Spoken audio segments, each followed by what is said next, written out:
Hi everyone, welcome to the Assignment 2 Multimedia Project presentation for the unit Teaching for Diversity, Equity and Inclusion.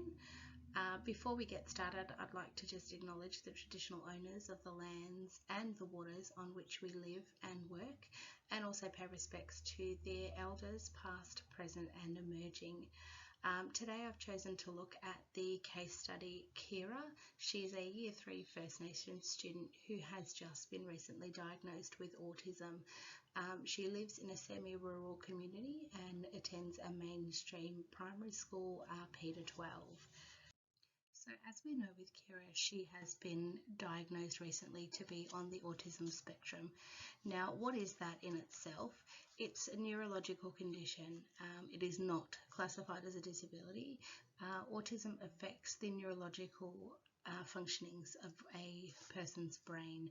They are typically considered to be neurodiverse, so there are many neurological differences between each child that has autism and also those of us who are not diagnosed as having autism. Autism spectrum disorder is not a linear scale that these children are rated on. Each of the individuals who have an autism diagnosis have their own individual traits, their own needs and their own supports to help them cater through their everyday lives. We often find these students are typically not included within the regular mainstream activities that all students should be able to experience. Their differences are not normally embraced. They do find life a lot more challenging than everybody else, but they should be accepted despite the fact that they are different. We are all different on some level from one another, and that's what makes us unique and special. So with Kirra, we've seen that as a First Nations student, she is open to the systemic and attitudinal barriers that have faced her elders and communities across the country. Kirra is living in a semi-rural community. We often find that Aboriginal students and Torres Strait Islander students come from low socioeconomic or rural and remote communities. This is a factor that affects their education. They do not always have the same access to education as students in a more socioeconomic area. We also find that the attitudes of her peers are also factored when this is considered. Aboriginal and Torres Strait Islander students have faced a lot of racism and cultural barriers. We see that Kirra also faces the language barrier. She speaks 2 languages, and we're unsure as to whether English is her first or second language, but there is a query as to whether she may need English as a second language support within the school community. We've also seen that as a First Nations child, her grandparents are elders and well respected within the community. She also engages in a lot of cultural events and has responsibilities to the community, which have led to her being absent from school. This may also affect the attitudinal barriers from her peers, questioning why she gets to have time away from school and they don't. In order for this to be considered, we need her teacher and the school support staff to really look at how being a First Nations student who has autism is targeted within the learning environment. There may be a call for routine-based learning with Kirra. She is only in Year 3, so still quite young, but we also need to factor in the fact that she may require the differentiation of the learning task. Having the autism diagnosis means that she doesn't typically function on a mental capacity that all other students will. We've also seen that she has some sensory sensitivities, so there will need to be adjustments to her learning environment made. We saw that she often requires a quiet, less busy space and heads to the art room and her lunch and recess for that solidarity. Her teacher would need to also consider the fact that many of our autistic students are visual-based learners. Presenting them with an excessive amount of material through speaking is not the right way to get your message across and what their learning needs to be targeted to. We found that providing them with a visual routine of what happens on a day-to-day basis and supporting the learning tasks in a step-by-step structure also helps the autistic students to feel accepted within the classroom. If possible, we're unsure about the amount of NCCD funding that Kirra will get.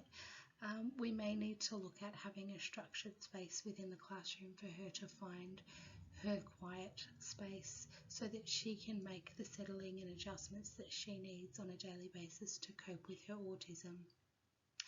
Another way, excuse me, to have Kirra feel more included within the classroom would be to incorporate her cultural distinctions and artefacts around the classroom, have some Aboriginal stories for readings so that Kirra feels like everyone also gets a sense of her community and is understanding of her nationality.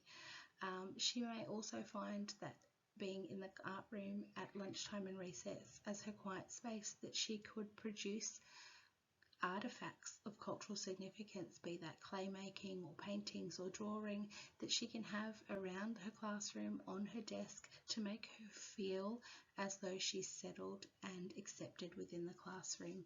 We need to make the adjustments to her education so that she feels that her learning difficulties are not a barrier to her education.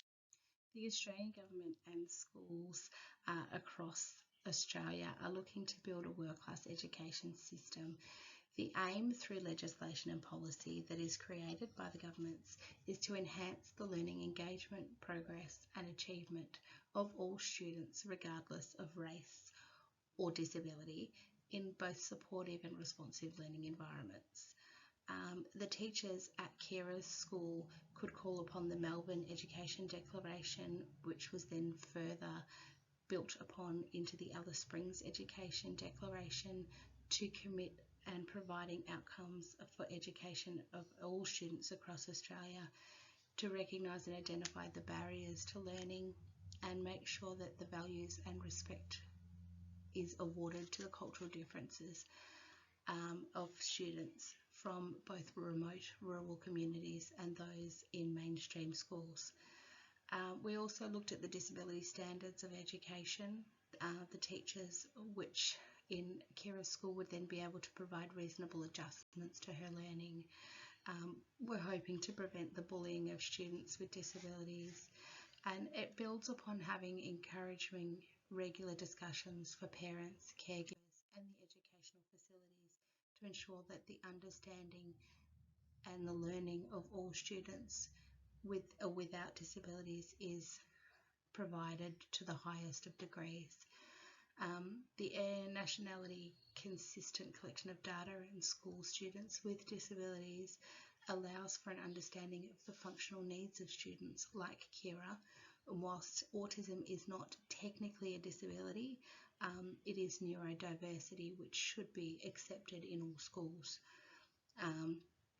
Then we looked at something like the teachers would be able to incorporate things from Closing the Gap, which was a national agreement by the Australian government, enabling that Aboriginal and Torres Strait Islander people to achieve equality and equal outcomes for all students regardless again of race or abilities.